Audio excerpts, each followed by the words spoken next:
Assalamu alaikum and hello everyone. 6 teenage students at a government-run pre-university in Karnataka were barred from having classes because they were wearing hijab. Now this was an issue which could have been very easily, locally resolved had the teachers invested in teaching instead of ideology. But following this, several other educational institutions in Karnataka denied entry to students to Muslim girls who were wearing hijab. The biggest question here is, do the girls have the fundamental right to wear hijab? Yes. But let us see what the Constitution and the law has to say about it.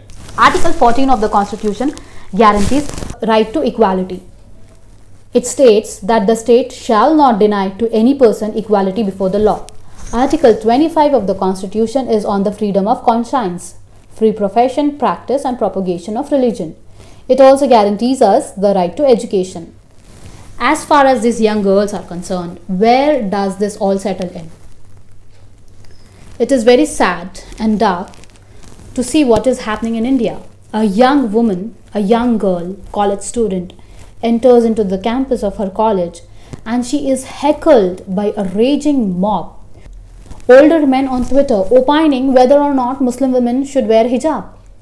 Just the other day, I was watching a video where a reporter was chasing a minor girl with his camera on her face, trying to record her humiliation. Is this what we have come to? And by the way, this was happening on her school campus. Muslim women have been wearing hijab for eons in India.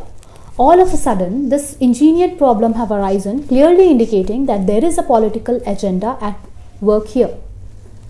It was also extremely disgraceful and shocking to see that the authorities of so many colleges were a complicit in this rampant hooliganism and intimidation.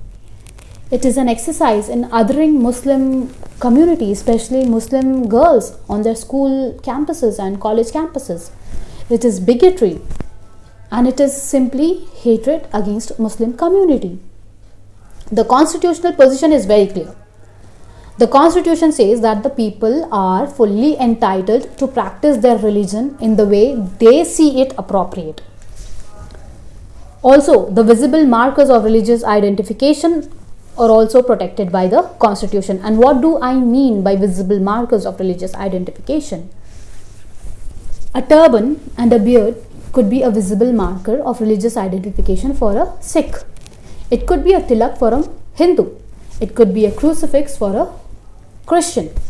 And when it comes to Muslim, it is hijab, niqab and burqa. All of these forms of attires are constitutionally protected. I mean, it's quite embarrassing that we are sitting here in today's day and age and discussing what other people should wear and not wear.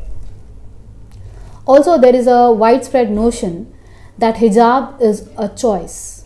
And I want to make a big correction here. Hijab is not a choice. Hijab is not a custom. Hijab is not a culture. Hijab is not a tradition. Hijab is certainly not a misogynistic practice. Hijab is not a medieval age practice. Hijab is an obligation from Allah subhanahu wa ta'ala.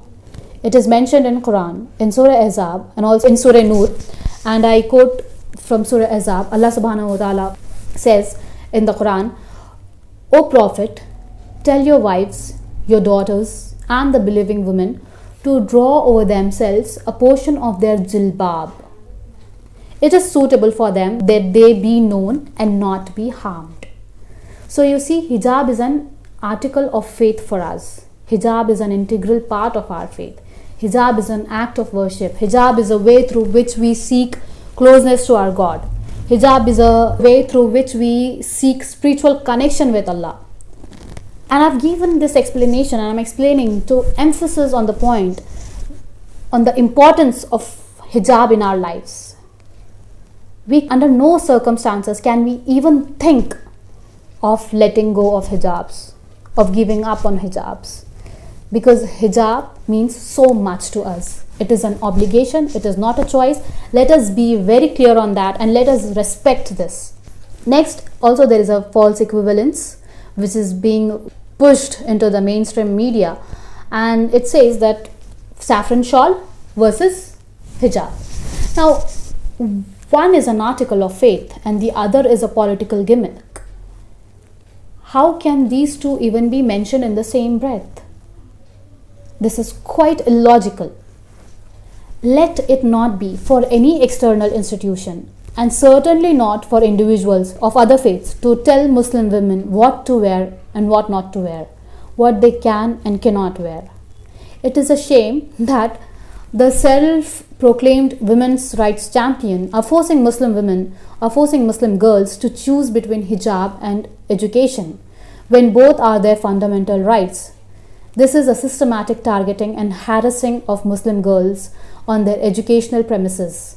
By any standard of lawful action, the forcible prevention from entering into the college without any legit reason and any notice is illegal, and it is antithetical to the very Indian ideal of unity in diversity, to the beauty of the pluralism of this country, and it is nothing other than an attack on fraternity and fraternal ways of living.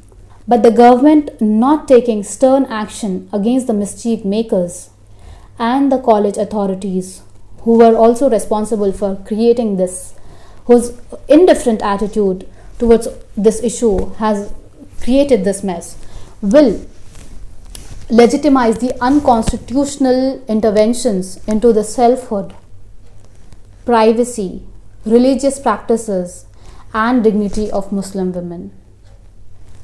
Let us all come together and join hands to do away with this hatred, to do away with this bigotry, and spread peace. Thank you.